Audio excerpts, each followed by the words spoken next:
देश में शिक्षा, स्वास्थ्य और रोजगार, अगर इन तीन अहम मुद्दों पर चर्चा नहीं होगी, हम आगे नहीं बढ़ पाएंगे।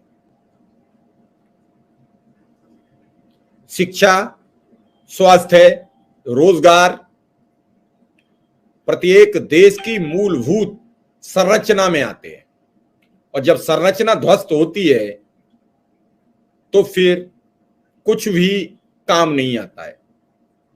अभी आपने ताजे हालात श्रीलंका के देखे। श्रीलंका से हम अपना कंपैरिजन बिल्कुल नहीं करते हैं ना, श्रीलंका जैसे हालात के लिए जिक्र करते हैं, लेकिन पड़ोसी राज्यों की हालात बिगड़ रही है। ऐसे में हमें बड़ा सतर्क रहना पड़ेगा। पाकिस्तान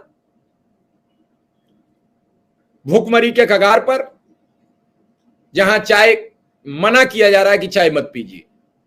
श्रीलंका दाने दाने को मोहताज, जहां सुबह को बच्चे इसलिए सिर्फ न जगाए जाते हैं कि ब्रेकफास्ट बनाना पड़ेगा, और उन्हें 2 बजे के बाद जगाया जाता है ताकि वो एक बार लंच डिनर सब कुछ कर लें और फिर दोबारा सो जाएं। बांग्लादेश आर्थिक हालात बिगड़ते हुए, नेपाल की भी स्थिति कोई बहुत अच्छी नहीं है। ऐसे में चारों तरफ का जो वातावरण कहते हैं वो प्रदूषित हो गया, तो हमें सतर्क रहना पड़ेगा। कहते नहीं है कि पड़ोसी के हालात बहुत खराब है, असर कुछ न कुछ आ जाएगा।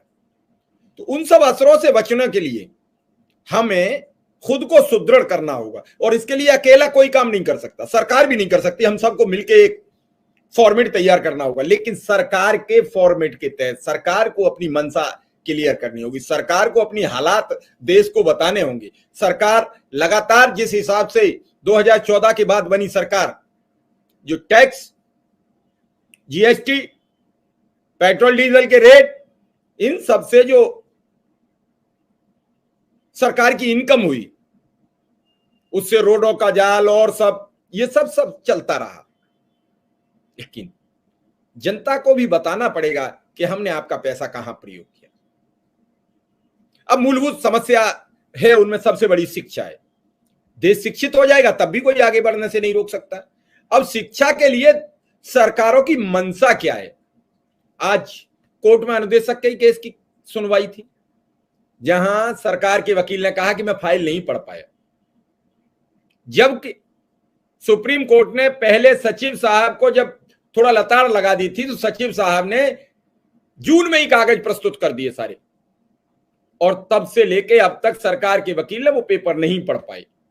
हालांकि इस पर सरकार पर जुर्माना भी हो गया 10,000 रुपया, लेकिन उस जुर्माने से उन पीड़ितों का जिनकी केस की सुनवाई पर तो कोई असर पड़ता नहीं। तो इन समस्याओं से सरकार भाग क्यों रही है? इन समस्याओं पर बातचीत से बच क्यों रही है? मैं कब कहता हूं कि आप कोर्ट के आदेश का पालन करो, आप लागू कर दीजिए। 27 जुलाई डेट है, और कल एक कैबिनेट, परसों जब भी कैबिनेट की बैठक हो, 27 जुलाई से पहले एक आदेश पारित कर दीजिए। अनुदेशक नियमित किए गए 17,000 के वेतनमान पर ट्रांसफर पोस्टिंग विधिवत होगा। किसी भी स्कूल में आपस में ट्रांसफर पोस्टिंग की यह प्रक्रिया रहेगी, रिन्यूअल की प्रक्रियाओं से सबसे निजात दिलाते हुए। क्यों कोई कोर्ट जाएगा?